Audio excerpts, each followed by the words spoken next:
नमस्कार। मेरे YouTube channel पर आपका स्वागत है। आज हम मनोरोग के लक्षण और मनोरोग से बचाव उसका परीक्षण के संबंध में चर्चा करेंगे। मनोरोग के संबंध में मेरा ये दूसरा वीडियो है। मनोरोग के प्रथम भाग में हमने मनोरोग के कारण को समझने का प्रयास किया था। मैंने अपने इस वीडियो को बनाने में श्री मंजीत सिंह भाटिया की national book trust of India द्वारा प्रकाशित पुस्तक मनोरोग, गलत धारणाएं और सही पहलू और मेरी संस्था की मनोविज्ञान विभाग की विद्वान प्राध्यापिका डॉक्टर निखत परवीन अहमद से सहायता प्राप्त की है। मेरा आपसे अनुरोध है कि यदि आप मेरी चैनल पर पहली बार आए हैं या आपने अभी तक मेरी चैनल को सब्सक्राइब नहीं किया है तो कृपया सब्सक्राइब कीजिए।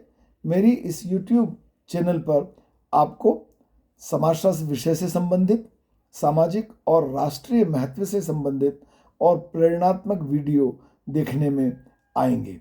आज हम जब मनोरोग के लक्षण और बचाव के संबंध में चर्चा करेंगे तब हम इस बात का परीक्षण करेंगे कि मनोरोग है क्या, मनोरोग से कैसा बचा जा सकता है।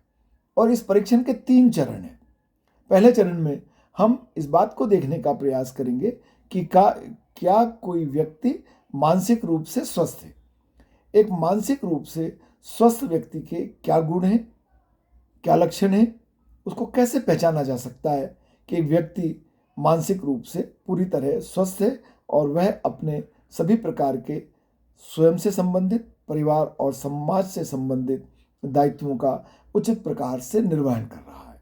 उसका पहला बिंदु है कि ऐसा व्यक्ति स्वयं तथा वातावरण के साथ पूरा समन्वय स्थापित करता है। ऐसा व्यक्ति अपने से, अपने वातावरण से पूर्ण समन्वय स्थापित करता है और समन्वय स्थापित जब वह कर पाता है तब वह उचित प्रकार से अपने सभी प्रकार के दायित्वों का निर्वाह कर पाता है। दूसरी बात है कि ऐसा व्यक्ति संतुष्टि, खुशी और शांति की भावना के अनुसार कार्य करता है। ऐसा व्यक्ति अपनी परिस्थितियों के प्रति हमेशा संतुष्ट होता है, खुश रहता है और वह शांति से अपनी प्रतिक्रिया देता है, अपने दायित्वों का निर्वहन करता है। अगला बिंदु है, ऐसा व्यक्ति कुशलतापूर्वक अपना कार्य करता है। उसके पास जिस भी प्रकार का दायित्व हो वह सभी प्रकार के दायित्वों को पूरा करने में अपनी पूर्ण क्षमता लगाता है। संतुष्टि के भाव से वह अपने कार्यों के प्रति असंतुष्ट नहीं होता। यदि वह स्थिति परिवर्तन भी चाहता है तब संतुष्ट रहकर अपने दायित्वों को पूरा करते हुए अपनी स्थितियों को बदलने का प्रयास करता है। ऐसा व्यक्ति पारिवारिक, सामाजिक और आर्थिक जिम्मेदारियों को पूरी कुशलता के साथ, पूरी संतुष्टि के साथ निर्वाह करता है। ऐसा व्यक्ति केवल अपने लिए नहीं बल्कि अपने परिवार, अपने समाज, अपनी संस्कृति और यहाँ तक कि संपूर्ण मानवता के प्रति वह भलाई के लिए अपनी पूरी क्षमता के साथ कार्य करता है, अपनी योग्यता का पूरा उपयोग करता है, अपनी रचनात्मक शक्ति का पूरा उपयोग करता है और वह सदैव मानवता की भलाई के बारे में ही सोचता है। ऐसा व्यक्ति अपने आसपास के लोगों के साथ हमेशा मधुर संबंध रखता है। उसका व्यवहार, चूंकि वह स्वयं संतुष्ट है, जब वह संतुष्ट है तो प्रसन्न है और प्रसन्न है तो उसका व्यवहार अपने प्रति, अपने आसपास के प्रति भी बहुत मधुर होता है। ऐसा व्यक्ति अपनी मानसिक क्रियाओं का पूरी कुशलता के साथ सही रूप से इस्तेमाल करता है। अपनी स्मृति, अपनी चेतना, सोच, भाव, बुद्धि, निर्णय शक्ति, अंतर्दृष्टि सबका प्रयोग वह पूरी कुशलता के साथ, इंद्रिय ग्राह्यता के साथ करता है और संतुष्ट रहता है।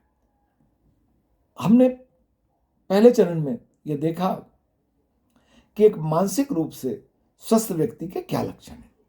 अब हम मनोरोग परीक्षण के दूसरे चरण में इस बात को जानने का प्रयास करेंगे कि मानसिक रूप से अस्वस्थ व्यक्ति के मुख्य लक्षण क्या हैं।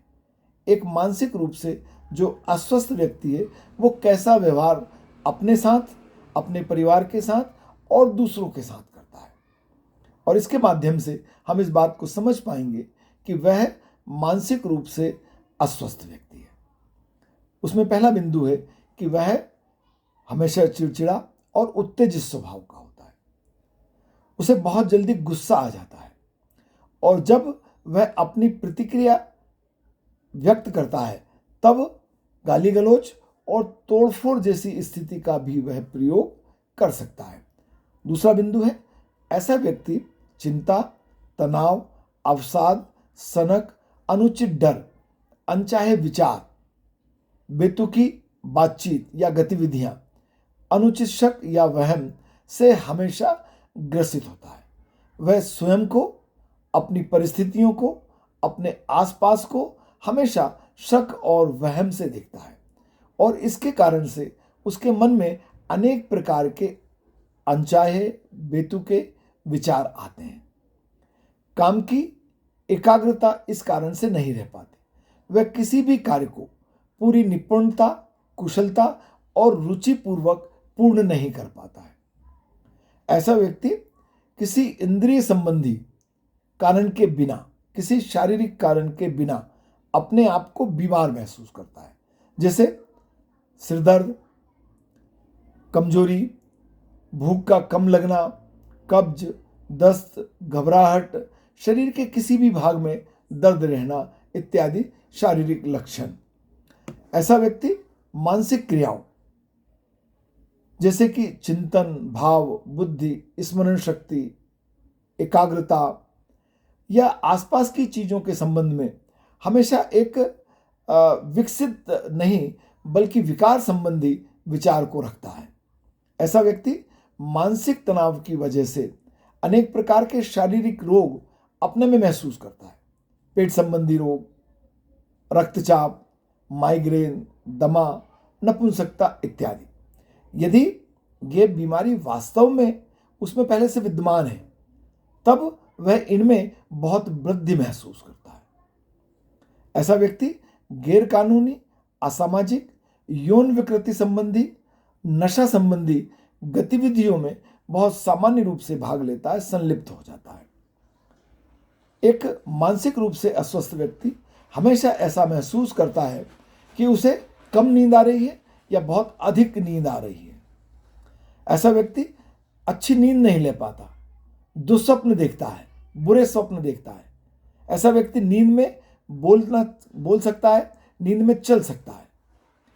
और अंतिम बात कि ऐसा व्यक्ति समय पर किसी भी प्रकार की परिस्थिति के संबंध में उचित निर्णय नहीं ले पाता, जबकि वह निर्णय लेना बहुत आवश्यक होता है उन परिस्थितियों के प्रति, उन परिस्थितियों का सामना करने के प्रति। और वह व्यक्ति जो मानसिक रूप से स्वस्थ है वो आसानी से निर्णय ले लेता है, परंतु मानसिक रूप से अस्वस्थ व्यक्ति उचित प्रकार का निर्णय नहीं ले पाता। अब हम इसी बात के अंतर्गत तीसरा परीक्षण करेंगे मनोरोग संबंधी, और वह परीक्षण यह है कि क्या किसी व्यक्ति को मनोचिकित्सक की सहायता की आवश्यकता है। वह कौन कौन सी परिस्थितियां हैं जिन परिस्थितियों में एक व्यक्ति को मनोरोग संबंधी सलाह लेनी चाहिए, मनोचिकित्सक से परामर्श लेना चाहिए। इस संबंध में विलियम सी मैनी नगर द्वारा संकलित मानसिक स्वास्थ्य संबंधी एक प्रश्नावली है। उस प्रश्नावली में उन्होंने उन प्रश्नों को सम्मिलित किया है जिन प्रश्नों से हम इस बात को जान और समझ सकते हैं कि किसी व्यक्ति को वास्तव में मनोचिकित्सक की सहायता की आवश्यकता है या नहीं है। उसमें पहला बिंदु है, क्या कोई व्यक्ति बगैर किसी कारण के चिंता करता है। जिन परिस्थितियों में दूसरा व्यक्ति सामान्य जीवन जी सकता है, उन्हीं परिस्थितियों में एक व्यक्ति चिंतित रह सकता है, बहुत चिंता कर सकता है। दूसरा बिंदु है, क्या वह अनजान कारणों की वजह से अपने आप को एकाग्र नहीं रख पाता। मानसिक स्वास्थ्य के लिए एकाग्रता बहुत आवश्यक है। जब व्यक्ति एकाग्र नहीं होता तो बेचैन होता है, और यह बेचैनी इस बात को सूचित करती है कि उसे मनोवैज्ञानिक परामर्श की आवश्यकता है। यदि कोई व्यक्ति बगैर किसी उचित कारण के लगातार नाखुश रहता है, वह अपने से, अपने आसपास की परिस्थितियों से हमेशा असंतुष्ट रहता है, तब भी ऐसे व्यक्ति को मनोचिकित्सक के परामर्श की आवश्यकता है। यदि ऐसा व्यक्ति जल्दी और अक्सर गुस्सा हो जाता है, उसे नियमित रूप से अनिद्रा होती है, पूरी नींद नहीं ले पाता, उसके भावों में बहुत जल्दी जल्दी परिवर्तन होता है, वह बहुत जल्दी उदास हो जाता है, बहुत जल्दी खुश हो जाता है, उन्माद में आ जाता है, और ये व्यवहार संबंधी भाव बार बार बदलते जाते हैं। बहुत जल्दी खुश हो जाना, बहुत जल्दी दुखी हो जाना, बहुत जल्दी उन्माद आ जाना, अवसाद आ जाना। यह परिस्थिति भी इस बात को साबित करती है कि उस व्यक्ति को मानसिक सलाह की आवश्यकता है। यदि कोई व्यक्ति अकेला रहना पसंद करता है, उसे दूसरे व्यक्तियों का साथ पसंद नहीं आता, तो यह इस बात का सूचक है कि ऐसे व्यक्ति को मनोचिकित्सक से परामर्श लेना चाहिए। यदि किसी व्यक्ति की दिनचर्या बिगड़ जाने से या किसी के द्वारा जानबूझकर दिनचर्या को बिगाड़ने का प्रयास करने से वह बहुत जल्दी परेशान हो जाता है, या वह अपनी संतानों से लगातार उत्तेजित और चिड़चिड़ा रहता है, वह हमेशा अपने आप को किसी भी प्रकार की तंगी या कष्ट में महसूस करता है, वह बगैर किसी कारण से डरता है, भयभीत रहता है, तब उसे मनोचिकित्सक के परामर्श की आवश्यकता है। और एक बड़ा महत्वपूर्ण कारण है कि अनेक व्यक्तियों के साथ ये समस्या होती है कि वह ये मानते हैं कि वह सदैव सही है, वे कभी गलत हो ही नहीं सकते। यह भी मनोरोग या मनःस्थिति का ठीक न होने का सूचक है। यदि किसी व्यक्ति को किसी प्रकार का दर्द रहता है और उस दर्द का कोई चिकित्सकीय कारण नहीं है, डॉक्टरों की नज़र में दर्द का कोई कारण नहीं है, कोई शारीरिक समस्या नहीं है, तब यह समस्या भी मनोपरामर्श की ओर ले जाती है, सूचित करती है। हमने अभी जितने सब कारणों की चर्चा की है, इन कारणों में से केवल एक कारण भी यदि किसी व्यक्ति के जीवन में है, तब उसे मनोचिकित्सक के परामर्श की आवश्यकता है। पर यहां यह ध्यान में रखना बहुत आवश्यक है कि यह सब सामान्य बातें हैं।